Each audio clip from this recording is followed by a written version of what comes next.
আছো? চলেছি ঝিলপাড় দুধ আনতে, সাঁতরাগাছি রেলওয়ে স্টেশনের কাছে যে বাজারটা আছে ওই বাজারটা। আর আমি যাচ্ছি মানে ঝিলপাড় হয়ে যাব খাটাল, আর খাটাল যাব দুধ আনতে। এখন মানে রোডে আছি, তো দেখো যদি মানে কীরকম লাগে।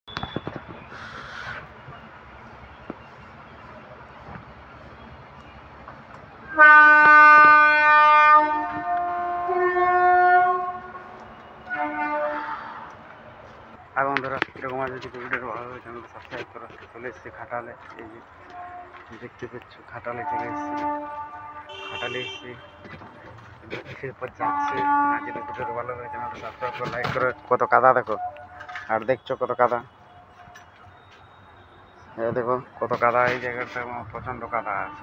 আর বন্ধুরা আমার ইউটিউব চ্যানেল সবাই আজ যে সকালে কী বলে দুপুর বৃষ্টি হচ্ছে, একবার ছাড়িয়েছিল, যে ছাড়াবার পর গিয়েছিলাম দুধ আনতে। দুধ আনার পর কী বলে এসছি, এসে পর মানে ভাবলাম আমার অন্য কোথাও যাবো, তো এত বৃষ্টি মানে পুরো দেখছো না, পুরো মাথা ভিজে গেছে, আর মুখে জল পড়ছে, ঠিক আছে। আর জামা প্যান্টও ভিজে গেছে, জামা প্যান্ট আছে আলিম, এবারে পাল্টাবো জামা প্যান্ট। তো মানে এটাই তোমরা জানাবো, কালকে ভিডিও আপলোড করতে মানে আজকে ভিডিও আপলোড করতে পারিনি, আজ একটু অসুবিধা ছিল, ওই জন্য আমি করতে পারিনি। তো কালকে মানে কালকে রাতে ঘুমিয়ে গেছিলাম, ঠিক আছে। মানে ঘুমিয়ে যাওয়ার পর মানে অনেকগুলো কাজ বাকি থাকে, তো তাহলে সেটা করতে পারিনি, ওই জন্য ভিডিও আমি আপলোড করতে পারিনি। সারাদিন